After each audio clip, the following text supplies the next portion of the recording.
আজকে আর ম্যাচিং পরতে পারিনি, কিন্তু শাড়ি পরলে ওকে পাঞ্জাবি পরতে হবে, তাই ও পাঞ্জাবি। তো চলো দেখি, সব শেষ হয়ে গেছে, তারপর আমি খেতে যাবো। লাইভ করতে করতে লেট হয়ে গেল। চলো বেরোনোর কথা, বাঙালির টাইম 1:30টায় বেরোনো হলো। ইন্ট্রোটা দিয়ে দিই। আর আমার আরও একটা নতুন ব্লগে তোমাদের সবাইকে ওয়েলকাম জানিয়ে শুরু করছি। তো বেরিয়ে তো গেলামই, কিন্তু বাইরে যাচ্ছিল প্রচন্ড রোদ। আমার বাড়ি থেকে যেতে হয়তো 5 মিনিট লাগবে, কিন্তু এত রোদ লাগছিল, মানে এত কষ্ট হচ্ছিল কি আর বলবো। রোদে অবস্থা পুরো খারাপ। ফাইনালি তো পৌঁছে তো গেলাম। রোদের মধ্যে কষ্ট হলো, বা কি করবে, এখন কদিন যা রোদ পড়ছে কি আর বলবো। গিয়ে তো দেখি সব শেষ হয়ে গেছে, মানে আশীর্বাদের পর্ব সব শেষ। সবাই খেতেও বসে পড়েছে, আমরাই লাস্ট ছিলাম। তো দেখো চলে এসেছি। আমি কোনোদিন ফার্স্ট টাইম আসলাম ওদের বাড়ি, কোনোদিন আগে আসা হয়নি। আমাদের ঘুম পাঞ্জাবি ছাড়া বসেছিল, আমি ওকে আবার পাঞ্জাবি পরতে পাঠিয়েছি, এত গরম আমার মালা খুলে যাচ্ছে। ওকে বলেছি কি পাঞ্জাবি পরে আমি তো ভিডিও করবো, ওকে আমি আবার পাঞ্জাবি পরতে পাঠিয়েছি। এত গরম না, গরমে সত্যি থাকা যাচ্ছে না। আমি শাড়ি পরে এসেছি, কষ্ট হচ্ছে। ফোনটা খারাপ হয়ে গেছে, কিনে দিতে বলেছি, কিনে দেয় না। কিপটে বড় একটা, বুঝেছো?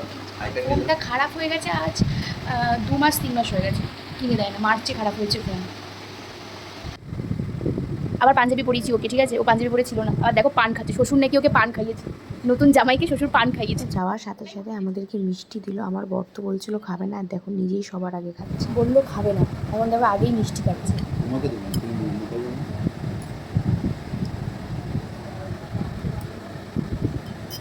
আমি তো মিষ্টি খাই না ডায়েট করার চক্করে, কিন্তু সেদিনকে মিষ্টিটা খুব ভালো ছিল, তাই জন্য লোভ সামলাতে না পেরে খেয়েই নিলাম। আর মাঝ রাস্তায় আমার টিপটা কোথায় খুলে পড়ে গেছে, মানে কী আর বলবো। আমি তো টিপ পরিই না, টিপও আমার কপালে থাকতে চায় না, কী আর করবো। খাওয়ার সময় আর ভিডিওটা কন্টিনিউ করিনি, কারণ খাওয়ার সময় খেতে বসে প্রচণ্ড লাগছিল, গরম, আর খাবার দাবার ছিল খুব ভালো। সাদা ভাত, আলুর চিপস, ডাল, আলু পটল, চিংড়ি মাছ, দই, চাটনি, পাঁপড়, মিষ্টি, আর ছিল লাস্টেই কাম্পা। তারপর খেয়ে বাড়ি চলে আসলাম। কি গরম, মাঝ রাস্তায় আমার টিপটা হারিয়ে গেছে। চলো বাই। ফেস্ট করে সন্ধ্যাবেলা বেরিয়ে গেলাম, কারণ কয়েকটা কেনাকাটি বাকি ছিল, তো সেগুলোই কেনাকাটি করতে। প্রথমে এত দোকান আমরা গেলাম, বাবাকে ভেবেছি এবার ফোন দেবো, তো ফোনটা দেখতে গিয়ে প্রায় 10-12টা দোকান ঘুরেছি, কিন্তু কোনো জায়গায় স্যামসাংয়ের কিপ্যাড ফোন নেই, কারণ বাবা তো কিপ্যাড ফোন ব্যবহার করে। তারপরে ফাইনালি আমি ভাবলাম তাহলে নোকিয়াটাই নেবো, তো সেদিনকে না নিয়ে পরের দিনই নেবো ভেবেছিলাম, কারণ অনেকগুলো দোকান ঘুরেছি।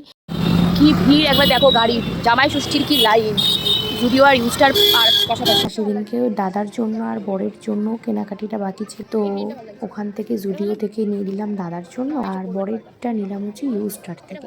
দুটোই আমাদের এখানে একদম পাশাপাশি। আর এখন জুডিও আর ইউস্টারে যা ভিড় চলছে, আমি আর কি বলবো, তাই জন্য আমি একটু লাইনে দাঁড়িয়ে না থেকে একটু জুতো দেখে নিলাম। কি করব বসে থেকে থেকে। তারপরে দেখো এই ছোট্ট যে ক্লিপগুলো বিল কাউন্টারের পাশে দেখে, বরকে বললাম এটা আমাকে দিয়ে দাও। এটা নিজের জন্য নিলাম, কিছু কিনলাম সবার জন্য, আর নিজের জন্য না নিলে হয় বলো তো। আর এবারে বর কিনেছিল একদম ফর্মাল প্যান্ট, কিন্তু ওর শার্ট পছন্দ হয়নি বলে ও আর শার্ট নেয়নি। তো এগুলো বৌদি দিচ্ছে, শুধু আমরা আর কি পছন্দ করে নিয়ে নেবো, বৌদি টাকা দিয়ে দেবে। আর এই যে বসে থাকা ট্রায়াল রুমের বাইরে, এটা যে কি বিরক্তিকর কি বল। তো এই ছিল আমার ভিডিও, ভালো লাগলে লাইক কমেন্ট শেয়ার করে দিও। চলো টাটা বাই বাই, কমপ্লিট।